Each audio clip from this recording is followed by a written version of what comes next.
Okay, here we go. So I just remember being a trouble kid growing up on the south side of Chicago.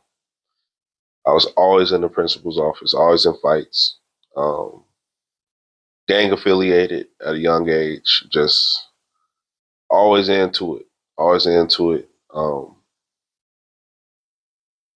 Carrying drugs and just doing all kinds of different stuff as a child for the gang, and um, just getting myself into situations I shouldn't have been in. Parents were constantly at the office for me. Um, and it was a tough neighborhood, real demonic because it was always violence, always murders, shootings, drugs, drug infested. And you can look it up. I was off 67th in Indiana, uh, like literally 3 blocks from O Block, like right around the corner from the notorious O Block. So it was a lot. It was a lot going on in the community, but I never really knew. Um, I remember going to church and hearing about these things, but I had never experienced anything like this. So I just remember um, going to sleep one night, so like any other night in our apartment, and I remember saying goodnight to my brother, and I just remember waking up. When I woke up, I had like this really wavy feeling, like the room felt heavy. It's wavy feeling, and I couldn't really like move like I wanted to move. And I remember getting up to go wake up my brother, and he wouldn't wake up. There was this real heavy feeling over my chest, and it was hard to move. When I finally looked at the doorway, there was a demon. Well, at the time, I didn't know it was a demon, but it was a black figure, monstrous figure, 7, 8 feet tall. It went from the floor all the way up to the top of the door.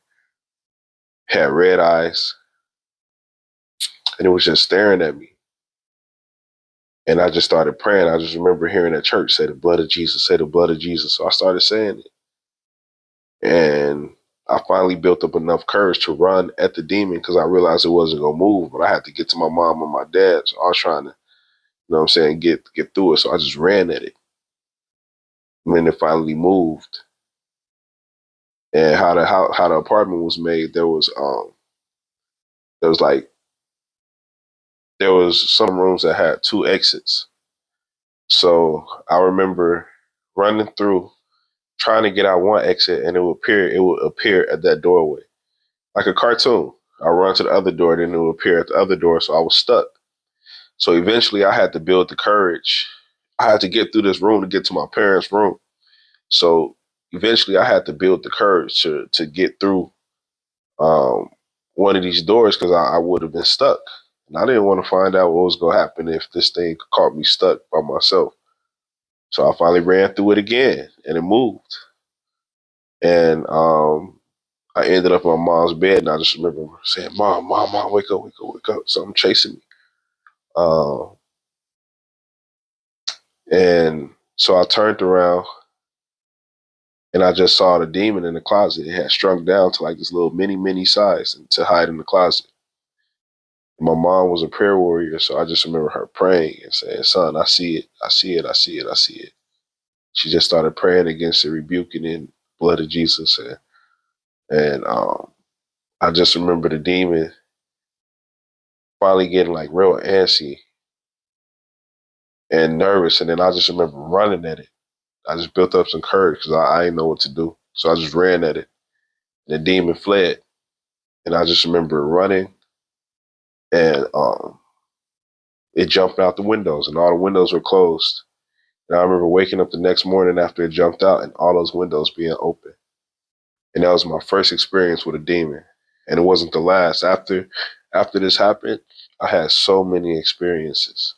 And so this is just part one of what uh, I'm going to tell you guys, but this is just the beginning. I have had so many experiences with demons and angels and the supernatural. And so this is just like the first time, my first experience. And so, um, you know, anybody going through anything like this or has experienced it, I can just say you have a spiritual gift. Um, don't think you're crazy. You've been called. To this day, I don't know how deep the calling goes, but it's not going to be the last time you see him if you have seen him. If you have children that have that gift, it's not going to be their last time. But you got to be praying for them. And this is a sign that in other aspects of life, since they can see these things, they will be attacked.